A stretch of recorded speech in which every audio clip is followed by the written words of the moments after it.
The day Grandpa handed me the passbook, his hands were trembling. Not from weakness, from urgency. Keep this safe, Daniel, he whispered, pressing the small navy blue booklet into my palm. Not everything valuable shines. I was 16, I didn't fully understand what he meant. The passbook looked ancient, the edges frayed, the pages yellowed, the bank's faded logo barely visible. It smelled like old paper and something faintly metallic, like coins. Dad noticed it immediately. "What's that?" he asked from the kitchen doorway. "Just something from Grandpa," I said. Grandpa smiled but didn't explain. He rarely did. He believed in quiet gestures. Dad walked over, took the passbook from my hands, flipped through it once, then snorted. "This passbook is worthless," he said flatly. He tossed it onto the counter like it was junk mail. Grandpa's smile didn't fade, but something in his eyes did. That night, after Grandpa went to bed, Dad picked up the passbook again. "You know this account probably has nothing in it, right?" he said. "Old people like to feel important. It's sentimental nonsense." Before I could respond, he dropped it into the trash. I stared at the lid after he closed it. Something twisted in my chest. I waited until the house was quiet. Then I pulled the passbook out of the trash, wiped off coffee grounds and eggshell bits, and slipped it into my backpack. The next morning, I skipped basketball practice and went straight to the bank printed on the cover. The building stood downtown, tall and polished, nothing like the old booklet in my hands. The logo had been modernized. Glass doors replaced what I imagined used to be wood. Inside, everything gleamed. I approached the front desk. "Hi," I said nervously. "I need to check something about this account." The teller looked at the passbook and frowned. "We don't really use these anymore," she said gently, "but let me call the manager." A few minutes later, a man in his mid-50s walked out of a side office. Grey suit, calm eyes. "I'm Mr. Harper," he said. "You have an old passbook." I handed it over. He examined it carefully. His expression shifted, curiosity first, then something else, recognition. "Where did you get this?" he asked quietly. "It was my grandfather." "What's his name?" "Samuel Whittaker." Mr. Harper went still. "Please come with me." My heart started pounding. He led me into his office and closed the door. He didn't sit immediately. Instead, he opened the passbook and turned to the first page.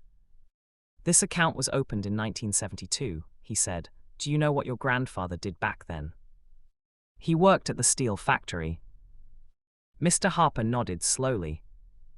"He came here every Friday, every single Friday, deposited a small amount, sometimes $10, sometimes $20, never missed a week." I blinked. "For 50 years, I asked." Mr. Harper finally sat down and typed something into his computer. "Yes, and he never withdrew a cent." The room felt suddenly too small. "That's impossible," I whispered. "Dad said." "Your father," Mr. Harper interrupted gently, "never came here." The printer beside him started whirring. He pulled the paper out and slid it across the desk toward me. I looked down. Then I stopped breathing. The balance wasn't a few $100s. It wasn't a few thousand. It was more money than I had ever seen in my life. Decades of deposits, compounded interest, long-term savings bonuses. The total sat there in bold black numbers. I stared at it until the digits blurred. "Is this real?" I finally managed. Mr. Harper smiled faintly. "Your grandfather believed in patience," he said. "He asked us to ensure this account remained untouched until it was personally claimed by you." "By me?" He nodded. "There's a beneficiary clause attached. Sole beneficiary, Daniel Whittaker." My hands began to shake. "Why me?" I whispered. Mr. Harper leaned back. "He told us once that he wanted to build something that would outlast opinions." The words hit me hard. Outlast opinions. Dad's voice echoed in my mind. Worthless. Garbage. Sentimental nonsense. Tears burned behind my eyes. "There's more," Mr. Harper said carefully. He opened a drawer and pulled out a sealed envelope. This was left in our vault with instructions to give it to you when you came. My name was written on the front in Grandpa's shaky handwriting. I opened it slowly. Inside was a single page. Daniel, if you're reading this, it means you didn't listen when someone told you it was worthless. Good. Value isn't loud, it isn't flashy, it doesn't need approval. I saved this not because I had much, but because I had discipline. This isn't just money, it's proof that small things done consistently become big things. Use it wisely. And remember, never let someone else decide what something is worth. Love, Grandpa. By the time I finished reading, I couldn't see through the tears. Mr. Harper gave me a moment. What would you like to do? He asked gently. I wiped my face. I want to keep it, I said, keep saving just like he did. Mr. Harper nodded approvingly. That would make him proud. When I got home, Dad was sitting in the living room watching TV. You skipped practice, he said without looking at me. I went to the bank. That got his attention. He muted the TV. And I placed the printed balance statement on the coffee table. He picked it up casually at first. Then his face changed. What is this?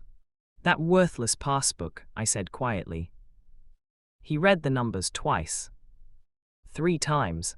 His mouth opened slightly. That can't be right. It is. Silence filled the room. For once, Dad had nothing to say. I didn't feel victorious.